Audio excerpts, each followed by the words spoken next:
আর কারো কথাই বেশি সুন্দর হতে পারে না। সে যত দামি লোক, যত পদস্থ লোক হোক না কেন, তার কথায় সবচেয়ে বেশি দামি ও আমেলা সালেহা। শুধু দাওয়াত দেয় না,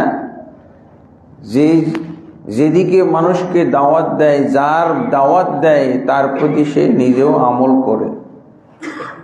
ওয়াকালা ইন্নানি মিনাল মুসলিমিন, এবং বলে নিশ্চয় আমি মুসলিমদের অন্তর্ভুক্ত। এটা হলো দাওয়াতের ফজিলতের উপরে একটি আয়াত। তারপরে রাসূলুল্লাহ সাল্লাল্লাহু আলাইহি ওয়াসাল্লাম বলছেন, কুল হাযিহি সাবিলি, হে রাসূল আপনি জানিয়ে দিন, বলুন, হাযিহি সাবিলি, এটাই হলো আমার পথ, পন্থা, আমার রাস্তা। রাসূলের পথ অবলম্বন যদি আমরা করতে চাই, তাহলে এখানে সেইটা পথ দেখানো হলো কি, হে রাসূল আপনি জানিয়ে দেন, বলে দেন, হাযিহি সাবিলি, এটা আমার পথ, এইটাই আমার লাইন, রাস্তা। আদউ ইলাল্লাহ, আমি আল্লাহর দিকে দাওয়াত দিব, দাওয়াত দিচ্ছি, দাওয়াত দেব, বাস এটাই রাসূলের পথ। কিন্তু তারপর কি, আলা বাসিরাতিন, জ্ঞান গরিমার সাথে, দলিলের সাথে,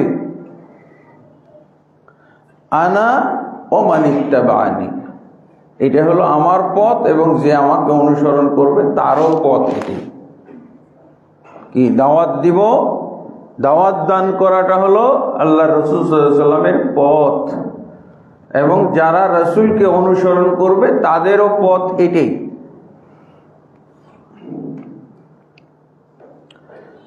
তারপরে রাসূলুল্লাহ সাল্লাল্লাহু আলাইহি ওয়াসাল্লাম বলছেন দাওয়ার ফজিলতের ব্যাপারে, মান দা ইলা হুদান, যে ব্যক্তি কোনো হেদায়েতের দিকে দাওয়াত দিবে। ইসলামের যে সমস্ত কাজকর্ম রয়েছে প্রত্যেকটা হলো হেদায়েতের কাজ। ইমানের দিকে দাওয়াত, আমল, সালাতের দিকে দাওয়াত, যে কোনো দিকে, ইসলামের যে কোনো বিষয়ের দিকে দাওয়াত দেওয়া, এটাই হলো হেদায়েতের দিকে দাওয়াত, সুন্নাহর দিকে দাওয়াত। মান দাআ ইলা হুদান, যে ব্যক্তি কোনো হেদায়েতের দিকে মানুষকে দাওয়াত দিবে, কানা লাহু মিনাল আজরি মিসলা উজুরি মান তাবিআহু, তাহলে সেই ব্যক্তি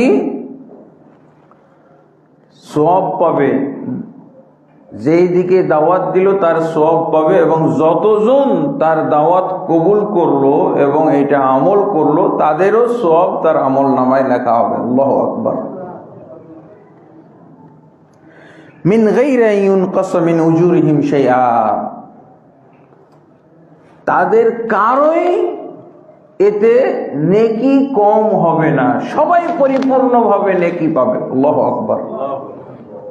এই জন্য বলা হয় যে রাসূল উম্মত যত আমল করবে, উম্মতে মুহাম্মাদি, মুহাম্মদ সাল্লাল্লাহু আলাইহি ওয়াসাল্লামের অনুসারী উম্মতরা যত আমল করবে, যতজন আমল করতেছে, মহিলা পুরুষ যা আমল করুক না কেন, সব আমলের নেকি, সমান নেকি রাসূল সাল্লাল্লাহু আলাইহি ওয়াসাল্লামের আমল নামায় জমা হচ্ছে। আল্লাহু আকবার। তো রাসূল সাল্লাল্লাহু আলাইহি ওয়াসাল্লামের আমল সবচেয়ে বেশি হবে। এটা দাওয়াতের আমলটা হলো নেটওয়ার্কিং সিস্টেমে আমল। আপনি একজনকে দাওয়াত দিলেন, সে আপনার দাওয়াত কবুল করে যদি সেই কাজটা করে, আমল করে, তাহলে আপনি তার সওয়াব পাবেন। তার মাধ্যমে আরো যদি 2-4-5 জন আসে, তাদেরও সওয়াব আপনি পাবেন, একটা অংশ, একটা পার্সেন্টেজ আপনি পাইতে থাকবেন। এইভাবে আমাদের নবী মুহাম্মদ রাসূলুল্লাহ সাল্লাল্লাহু আলাইহি ওয়াসাল্লাম কিয়ামত কাল পর্যন্ত যত ঈমানদার, যত মুমিন মুসলিম আসবে, প্রত্যেকের আমলের সওয়াব তিনি পাইতে থাকবেন সমানভাবে। আমলকারী যা পাচ্ছে তার সমপরিমাণ নেকি রাসূল সাল্লাল্লাহু আলাইহি ওয়াসাল্লামের আমল নামায় জমা হচ্ছে। এই জন্য মুহাম্মদ সাল্লাল্লাহু আলাইহি ওয়াসাল্লামের আমলের মতো কারো আমল হবে না, কোশ্চিন কালো না।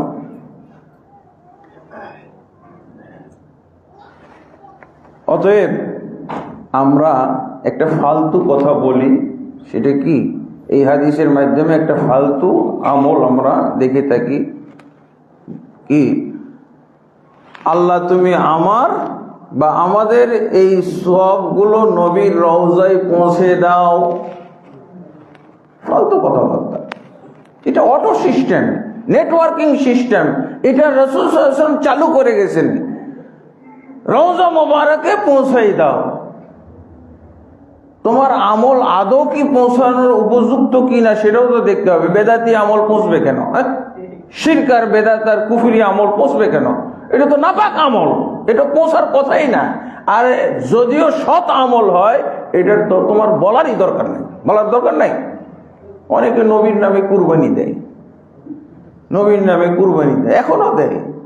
এই 6 ভাগ হয়েছে, আর 1 ভাগ কার নামে? 7টা পুরো করে, এটা নবীর নামে। আরে 7 জনেরই তো কুরবানির ভাগ রাসূলের নামে অটো চলে গেছে, অটোমেটিকলি। এটা হলো অটো সিস্টেম।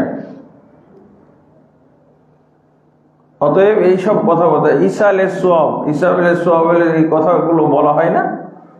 নবীর দরবারে, নবীর রওজায় পৌঁছে দাও। নবীর রওজা কথাটাও তো আমরা বেদাতি বলি। নবী নিজেই বলছেন কবর। আর ওটা হলো তার গুণগত একটা নাম। কবর রওজা হইতে পারে, জান্নাতের বাগান হইতে পারে, এটা তার গুণগত নাম। আসল নাম হলো কবর। আল্লাহুম্মা লা তাজআল কবরি ওয়াসানান ইউবাদ। হে আল্লাহ, তুমি আমার কবরকে হেফাজত করো, আমার কবর যেন দেবতায় রূপান্তরিত না হয়, দেবতায় পরিণত না হয়।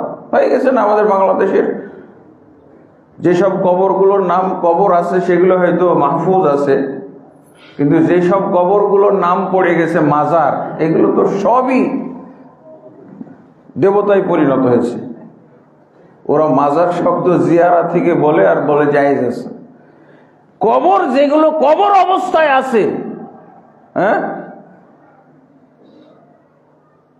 তারা যখন মদিনার মাকবারাতুল বাকিতে যায় তখনও কিন্তু ওগুলোকে কবর বলে, একরকম মাজার বলে না, সব এগুলো কবর। কিন্তু শাহজালালটা হয়ে গেল মাজার, মাজার শরীফ নাকি, গোলাপ শাহটা হয়ে গেছে মাজার। এই জন্য মাজার শব্দটাকে কলুষিত।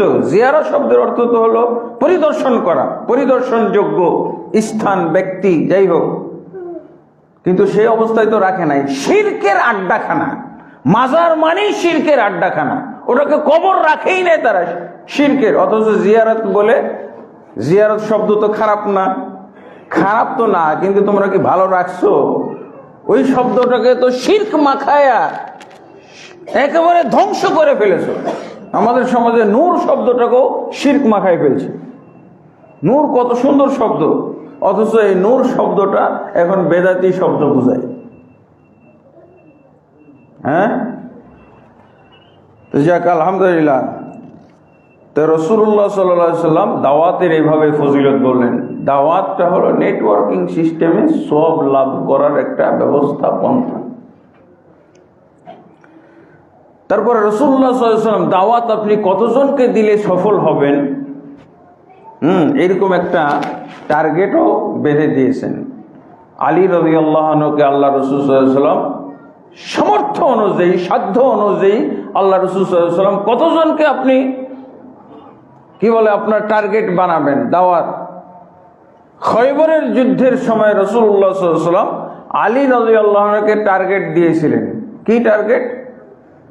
বলেননি যে গোটা খয়বরবাসীকে হেদায়েত করতে হবে, ইসলাম গ্রহণ করাইতে হবে, ইসলামে দীক্ষিত হবে, এটা বলেননি। কি বলছিলেন? ওয়াল্লাহি লা ইয়াহদিয়াল্লাহু বিকা রাজুলান ওয়াহিদান। হে আলী, আল্লাহর কসম করে বলছি, যদি তোমার হাতে, তোমার দাওয়াতে, তোমার চেষ্টায় যদি একজন লোককেও আল্লাহ হেদায়েত দান করেন, খায়রুল লাকা মিন হুমুরিন নাম, এটা তোমার জন্য লাল উটের চেয়েও উত্তম হবে। গোটা খয়বর যুদ্ধ 3 দিন যাবত আল্লাহ রাসূল চেষ্টা করতেছেন, বিজয়ী হচ্ছে না। আলী রাদিয়াল্লাহু আনহুকে আল্লাহ রাসূল সাল্লাল্লাহু আলাইহি ওয়াসাল্লাম পতাকা দিলেন। তার আগে একটা ভূমিকা বললেন যে আগামীকালকে আমি এমন একজনের হাতে পতাকা তুলে দিব যার হাতে যার মাধ্যমে আল্লাহ খয়বর বিজয় করবেন, খয়বরের বিজয় দান করবেন। ওমর ইবনে খাত্তাব রাদিয়াল্লাহু বলছেন, আমি কখনো কোনো পদের জন্য লালায়িত হই নাই, কিন্তু সেই দিন লালায়িত হয়েছিলাম যে যদি আমার নামটা ঘোষণা করা হয় তাহলে ভালোই হয়। আসলে তো পদের জন্য নিজেকে মনোনীত করা এটা ইসলামে হারাম, নিষিদ্ধ। আমি অমুক পদ চাই, আমাকে আপনারা নির্বাচিত করেন, এগুলো সব হারামি কারবার, এগুলো ইসলামে নাই।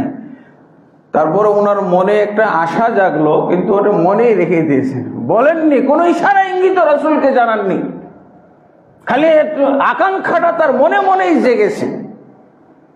বলছে কারণ আল্লাহ রাসূল সাল্লাল্লাহু আলাইহি ওয়াসাল্লাম বললেন কি, তার মাধ্যমে আগামীকাল খয়বর বিজিত হবে। আর কি, ইউহিব্বুল্লাহু ওয়া রাসূলুহু, ইউহিব্বুহুল্লাহু ওয়া রাসূলুহু, আল্লাহ এবং আল্লাহর রাসূল ওই ব্যক্তিকে ভালোবাসে, আর সেই ব্যক্তিও আল্লাহ এবং আল্লাহর রাসূলকে অত্যন্ত ভালোবাসে। কয়েকটা প্রশংসা। তো আকাঙ্ক্ষা পোষণ করবে না, কিন্তু আকাঙ্ক্ষাটা মনে রাখছে, প্রকাশ করা যাবে না, প্রকাশ করা হারাম, নিষেধ। প্রকাশ করা হারাম, নিষেধ কেন?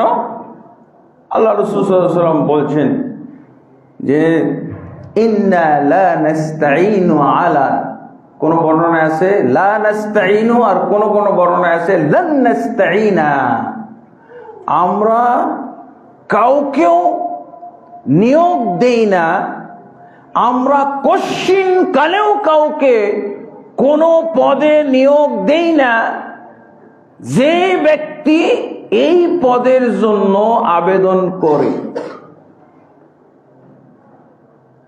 কশ্চিন কালেও দেয় না। এই হাদিসের কারণে বেচারার মুখ বন্ধ, ওমর কিছু বলতে পারছেন না। পদটা দরকার, কারণ পদের প্রশংসা হয়েছে। এই পদধারী, এই পদ, যার হাতে পতাকা দেওয়া হবে, সেনাপতি কালকে হবে, তার হাতেই খয়বর বিজিত হবে, খয়বর জয় হবে। আর সেই ব্যক্তি এমন যে আল্লাহ এবং আল্লাহর রাসূল তাকে ভালোবাসেন, আর তিনিও আল্লাহ এবং আল্লাহর রাসূলকে অত্যন্ত ভালোবাসেন। এই গুণগুলো অর্জন করা মানে কি পরকালের সফলতা। দুনিয়াতে কি হবে না হবে, আখিরাত আল্লাহর ভালোবাসার পাত্র হয়ে গেলে আর কিছু টেনশন আছে? কিন্তু ওমর মনে মনে রেখে দিলেন, আর বলতে পারলেন না। বলা তো জায়েজ না, বলতে পারবেন না, মনে মনে রাখতে পারবে, আকাঙ্ক্ষা পোষণ করেন। আশা আকাঙ্ক্ষা করা কিন্তু ইবাদত। আল্লাহর কাছে আশা আকাঙ্ক্ষা করবেন, আর আল্লাহ আপনার আশা আকাঙ্ক্ষা পূর্ণ করতেও পারে, নাও করতে পারে, কিন্তু ইবাদতের আপনি সওয়াব পেয়ে যাবেন।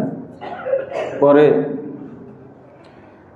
আল্লাহ রাসূল সাল্লাল্লাহু আলাইহি ওয়াসাল্লাম ঘোষণা করলেন, কার নাম? আলী।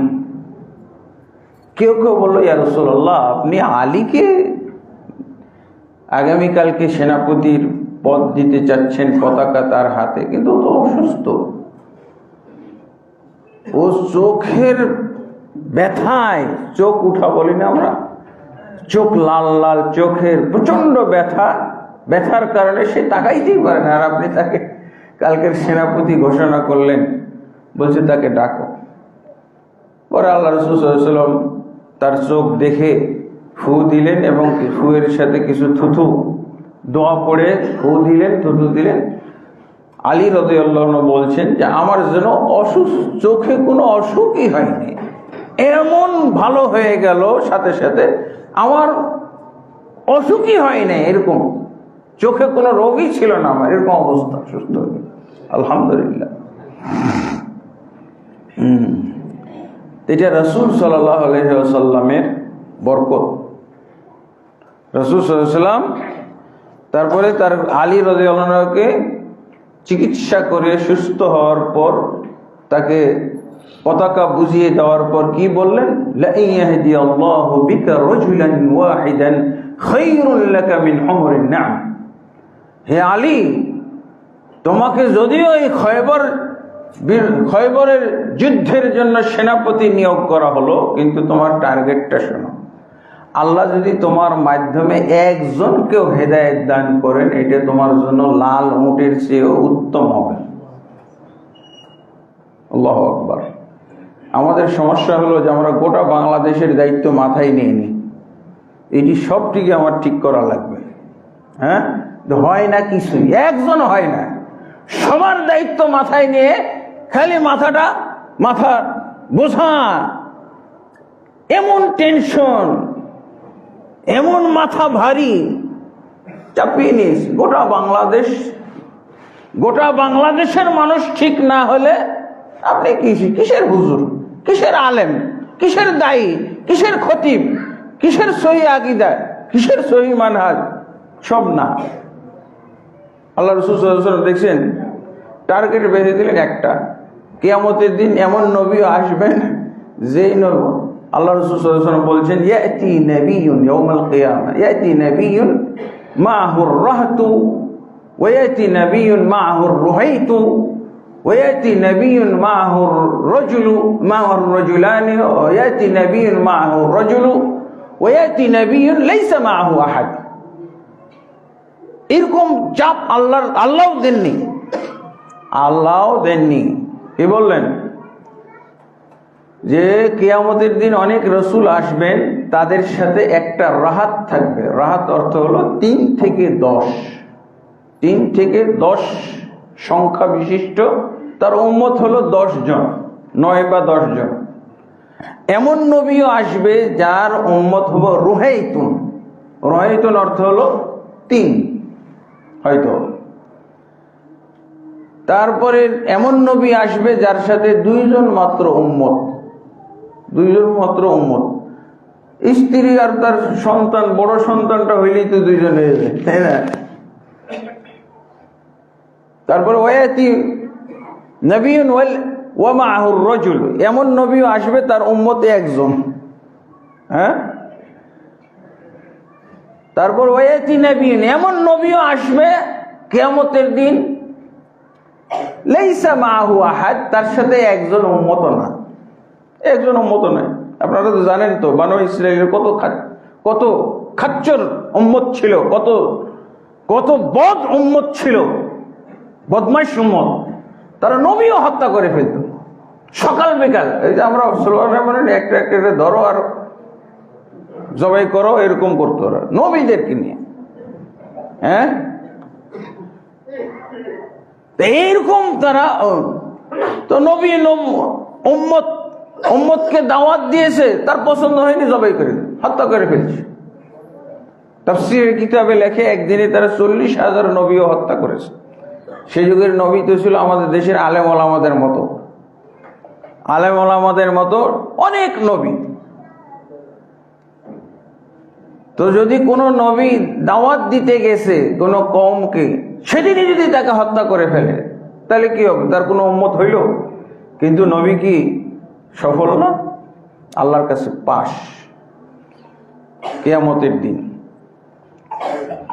এই জন্য নবী এবং রসুলদের দাওয়াত আমাদেরকে জানতে হবে, নাহলে আমরা সবসময় নিজেদেরকে ব্যর্থ মনে করব। আপনার সামর্থ্য অনুযায়ী আপনি দাওয়াত দিবেন, সামর্থ্য অনুযায়ী। আর এই দাওয়াত দেওয়াটার বিধান কি? আমরা যে দাওয়াত দিব, এই যে দাওয়াতের কথা বললাম, এটা কি ফরজ আইন, ফরজ কিফায়া?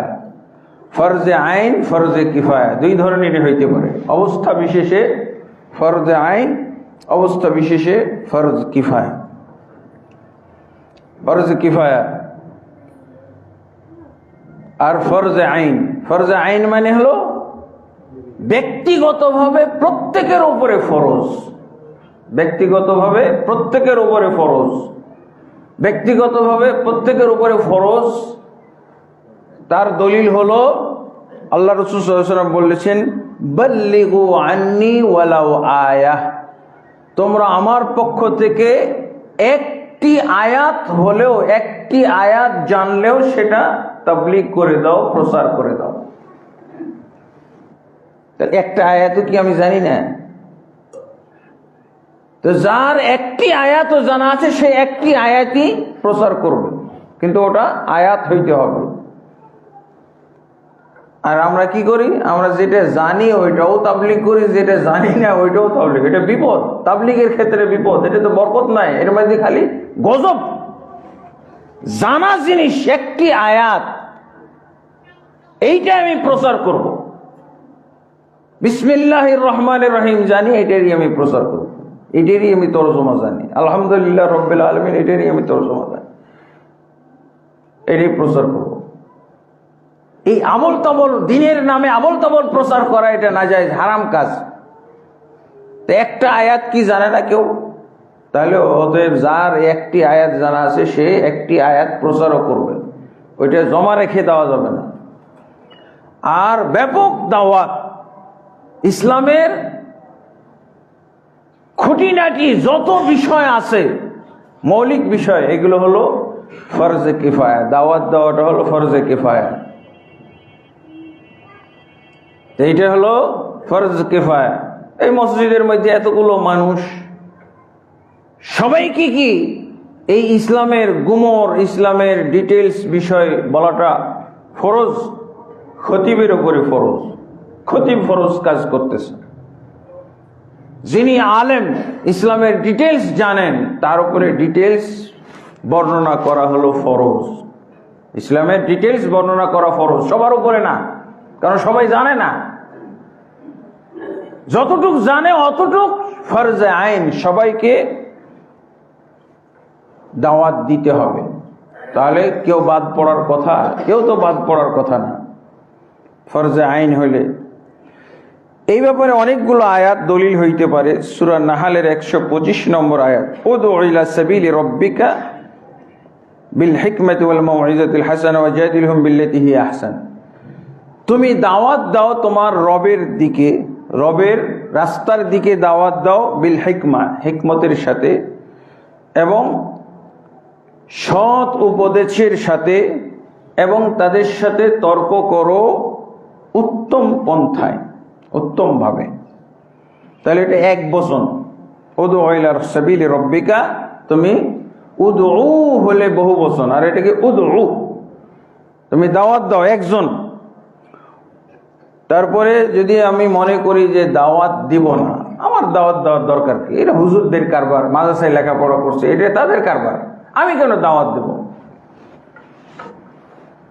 দাওয়াত দেওয়াটা হলো ওয়াজিব, সামর্থ্য অনুযায়ী, জ্ঞান অনুযায়ী। যদি আপনি দাওয়াত না দেন তাহলে আপনার সম্পর্কে আল্লাহ তাবারক ওয়া তাআলা কঠিন হুঁশিয়ারি উচ্চারণ করেছেন। সূরা কাসাসের 87 নম্বর আয়াত কি বলছেন? ওয়াদউ ইলা রাব্বিকা ওয়ালা তাকুনান্না মিনাল মুশরিকিন। তুমি তোমার রবের দিকে দাওয়াত দাও, খবরদার মুশরিকদের অন্তর্ভুক্ত হয়ে যাও না। দাওয়াত আপনাকে দিতেই হবে, যদি আপনি দাওয়াত না দেন তাহলে মুশরিকদের অন্তর্ভুক্ত। আল্লাহ বলছেন দাওয়াত না দিয়ে তুমি মুশরিকদের অন্তর্ভুক্ত হয়ে যাও না। তা আমরা যদি মুসলিম থাকতে চাই তাহলে দাওয়াতি কাজ করতে হবে। খালি নিজে ইসলামের মধ্যে আসি, নিজে ইসলাম চর্চা করি, নিজে ইসলাম মানি, আর কাউকে আমি কিছু বলছি না, এটা হলো মুশরিকদের আচরণ। এটা এই লাইন দিয়েও মুশরিক হইতে পারে, যেমন সালাত ত্যাগ করার মাধ্যমে মুশরিক হওয়ার কথা আছে না, যাকাত ত্যাগ করার মাধ্যমে মুশরিকের কথা, মুশরিক হওয়ার কথা আছে না। আসলে তো দুইটা অবস্থা, হয় আপনি ইসলামের মধ্যে থাকবেন, আর না হয় শিরক ও কুফরির মধ্যে থাকবেন। মাঝখানে তো কোনো স্টেশন নাই, মাঝখানে কিছু আছে? হয় ইসলামের সাথে থাকবেন, আর না হয় আপনি শিরক এবং কুফরির সাথে থাকবেন। দুইটা তো অবস্থা, তৃতীয় কোন অবস্থা আছে নাকি? নিউট্রাল, নিউট্রাল থাকার কোনো উপায় নেই।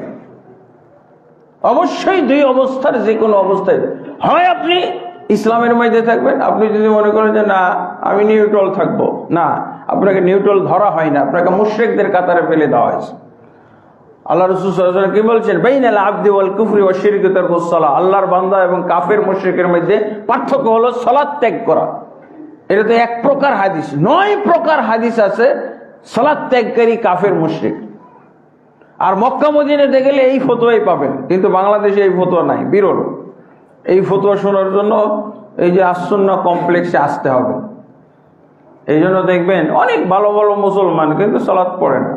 অনেক আমি যেহেতু সালাত ত্যাগকারীদের ব্যাপারে বলা যায় বিশেষজ্ঞ, আমার বইও আছে, সালাত ত্যাগকারীর বিধান বই আছে। সর্বপ্রথম বাংলাদেশে সালাত ত্যাগকারীর বিধান বই, এটা আমি অনুবাদ করেছি এবং প্রচার হয়। এই জন্য আমার কাছে অনেক খবর আছে। খতিব বেনামাজি বাংলাদেশে, ইমাম বেনামাজি পাওয়া গেছে বাংলাদেশে, বক্তা, বড় বড় বক্তা আমার কাছে, আপনি নোট নিয়ে নেবেন, বড় বড় বক্তা যাদের ওয়াজে লক্ষ লক্ষ মানুষ হয়। আমাদের ওয়াজে এত লোক হয় না, বেনামাজি। আপনাদের আর যারা বেনামাজি নয়, নামাজি আলেম, নামাজি মুফতি, নামাজি পীর, নামাজি মুর্শিদ, তারা ব্যক্তিগতভাবে নামাজি হলেও বেনামাজি তৈরি করেন। শতকরা বললে ভুল হবে, 1999 জন আলেম বাংলাদেশে বেনামাজি তৈরি করে। কিভাবে তৈরি করে? আমি যদি বলে দিই যে নামাজ না পড়লেও মুসলমান, আপনি এটাই বেনামাজি তৈরি করার ফতোয়া। বেনামাজি তৈরি করার, নামাজ না পড়লে কাফের, এটা হলো নামাজি তৈরিকারী আলেম।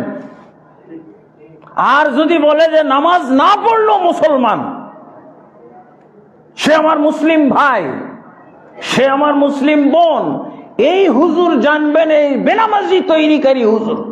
যদিও সে ব্যক্তিগতভাবে তাহাজ্জুদ গুজার, যদিও সে ব্যক্তিগতভাবে 5 ওয়াক্ত নামাজি তাহাজ্জুদ পড়ে, কিন্তু বেনামাজি গঠনকারী।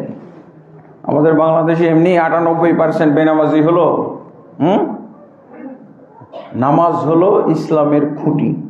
আপনি যদি ইসলাম কায়েম করতে চান, আগে খুঁটিগুলো বানান, খুঁটিগুলো বানার কাজ শুরু করে দেন। আর এই বেনামাজি হুজুরগুলোকে হেদায়েত করতে হবে। জনগণকে কি হেদায়েত করব? আগে বেনামাজি হুজুরগুলোকে হেদায়েত করতে হবে। তুমি শিখো নামাজ না পড়লে কি হয় এই বিষয়ে বইটা পড়ো। তুমি কয়জন পড়েছে বলেন? লাখে একজন পড়েছে কিনা আমি জানি না, এই বই পড়েছে কিনা।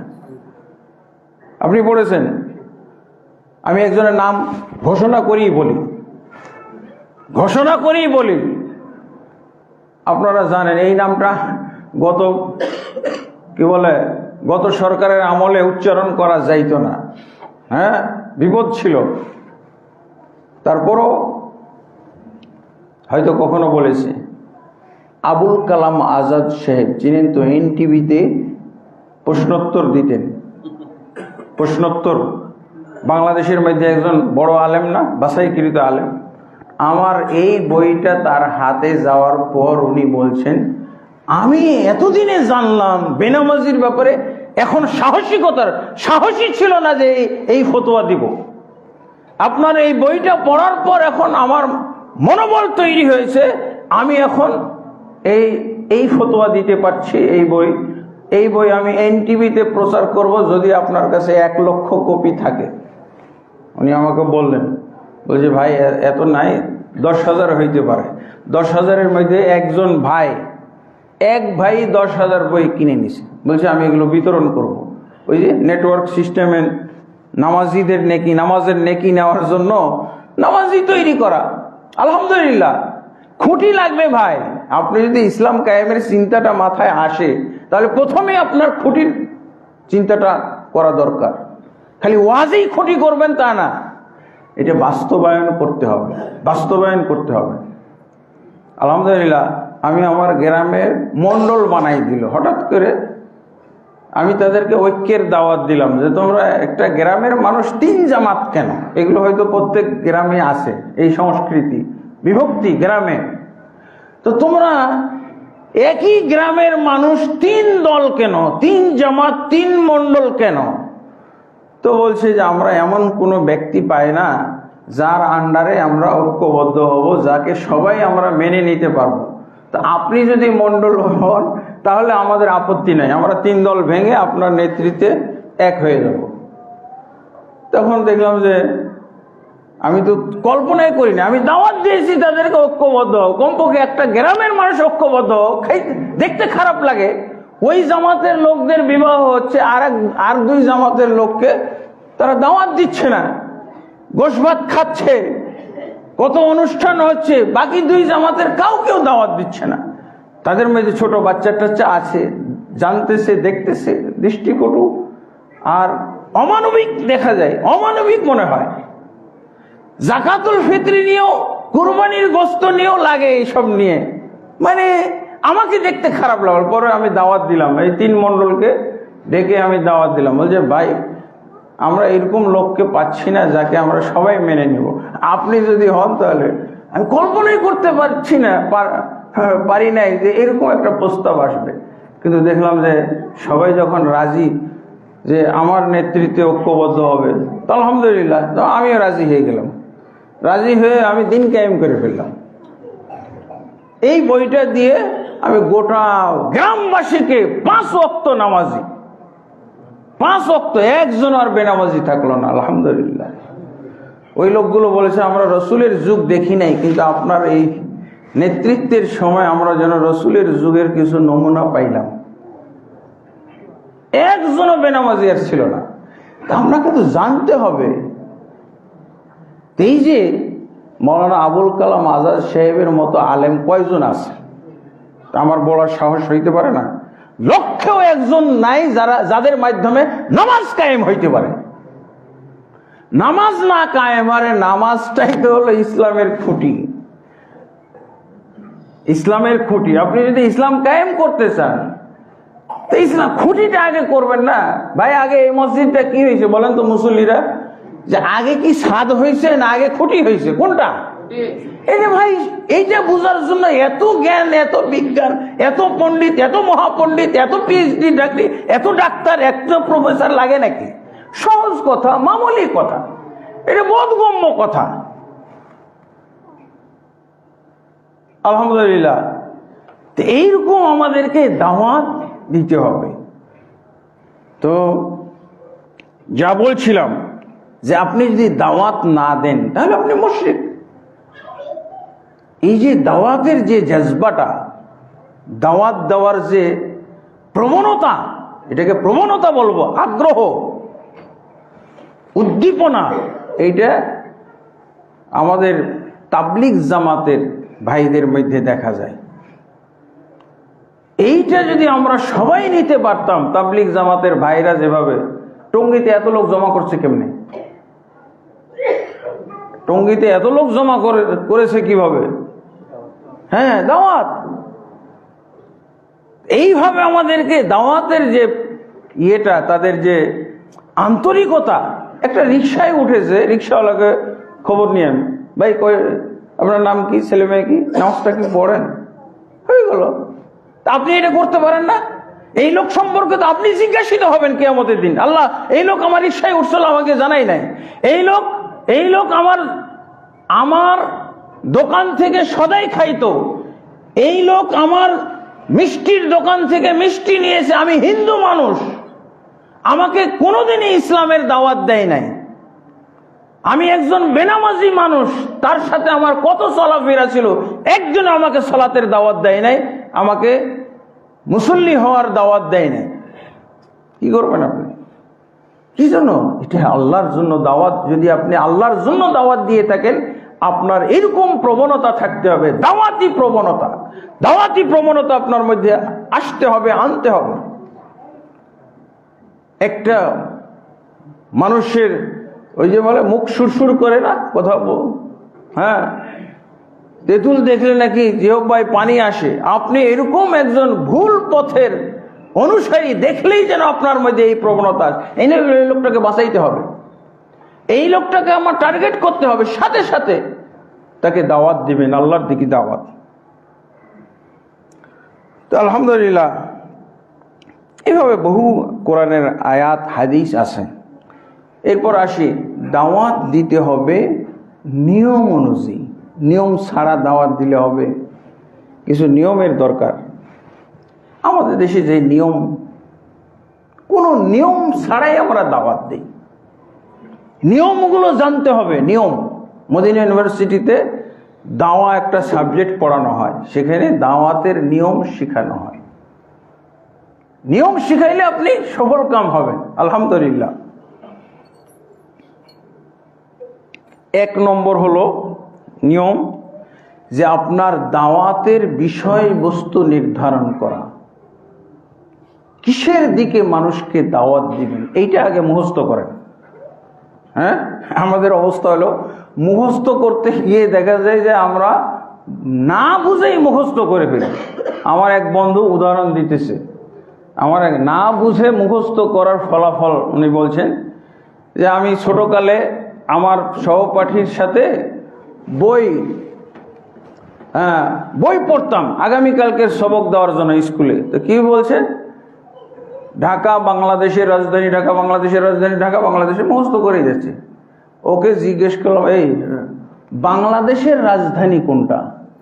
আর বলতে পারে না, এতক্ষণ বলেই যাচ্ছে, বলে যে ঢাকা বাংলাদেশের রাজধানী, ঢাকা বাংলাদেশের রাজধানী, ঢাকা বাংলাদেশের রাজধানী। ওকে আবার জিজ্ঞেস, এই বাংলাদেশের রাজধানী কোন, নাম কি? আর বলতে পারে না। এরকম মুখস্থ করলে তো হবে না, বুঝে মুখস্থ করতে হবে, তাহলে কাজ হবে। এভাবে মুখস্থ করলে কোনো লাভ নাই। তাহলে মৌজু দাওয়া, দাওয়াতের বিষয়বস্তু, কোন দিকে মানুষকে দাওয়াত দেব এইটা জানতে হবে। এইটা মানুষ অনেক সময় ভুলে যায়, এটা তার মনে নাই। এই নানান জিনিস ইসলামের নাম দিয়ে নানান জিনিসের দাওয়াত দিতে গিয়ে দেখা যায় আসলটাই ভুলে গেছে। কিসের? তাহলে এইটার ব্যাপার আছে। 1 নম্বরে যেই দিকে দাওয়াতের যে বিষয়বস্তু, কোন দিকে দাওয়াত দিব, মৌজু দাওয়া, সাবজেক্ট, দাওয়াতের সাবজেক্টটা কি হবে, সাবজেক্ট নির্ধারণ করতে হবে। সেটা হলো ইসলাম। ইসলাম বলতে পারেন, ইলাল্লাহ বলতে পারেন, আল্লাহর দিকে দাওয়াত, ইসলামের দিকে দাওয়াত, দ্বীনের দিকে দাওয়াত, হেদায়েতের দিকে দাওয়াত, ইবাদতের দিকে দাওয়াত। এগুলো আপনি যখনই দাওয়াত দিচ্ছেন একটা মানুষকে, তার বাড়িতে গেলেন দাওয়াত দিতে, তখন আপনার সূত্র টানতে হবে। ওর বাড়িতে আসলাম দাওয়াত দিতে, কিসের দাওয়াত দেব, কিসের দাওয়াত দেব, কিসের দাওয়াত, কিসের দাওয়াত? ভোটের দাওয়াত। কিরে ভাই, গেলাম ইসলামের দাওয়াত দিতে, গিয়ে ভোটের দাওয়াত দিয়ে ফেললাম। এই যে লক্ষ্যভ্রষ্ট, বিষয়বস্তু থেকে আমি বিচ্যুত হয়ে গেলাম। হ্যাঁ, কিসের দাওয়াত দেব, কিসের দাওয়াত দেব? আমাদের দলের দিকে আসেন না। আমাদের দল হলো সবচেয়ে খাঁটি দল, দলে ঢুকলেই চান না করে ভাই। আমি ইসলামের দাওয়াত দিব বলছিলাম, কিন্তু কি এগুলো বের হচ্ছে আমার মুখ দিয়ে? আচ্ছা বলেন তো, ভুল ক্রমেও কোনো নবী রসুল, কোনো আলেম ওলামা, হক্কানি আলেম ওলামাদের এরকম লক্ষ্য ভ্রষ্ট হয়েছে? এটা লক্ষ্য নির্ধারণ করতে হবে, কিসের দিকে দাওয়াত দিব। কোনোভাবেই যেন অন্য কোনো শব্দ আমার দিক দিয়ে আমার বের না হয়। এটা আমি যেভাবে ভোটের দাওয়াতটা দেখি, এইভাবে ইসলামের দাওয়াত হইতো। মুসআব বিন উমাইর রাদিয়াল্লাহু আনহু কোরআন নিয়ে বাড়িতে বাড়িতে গেছেন, কোরআনের সবক, কোরআনের তরজমা তাফসীর বোঝার জন্য বাড়িতে বাড়িতে গেছেন। রাসূলুল্লাহ সাল্লাল্লাহু আলাইহি ওয়াসাল্লামের পদ্ধতি এটা, দাওয়াত ও জিহাদ, দাওয়াত ও জিহাদ। দাওয়াত ও জিহাদের মাধ্যমে এমনভাবে ইসলাম আসবে যে আপনি কল্পনাও করতে পারেন না।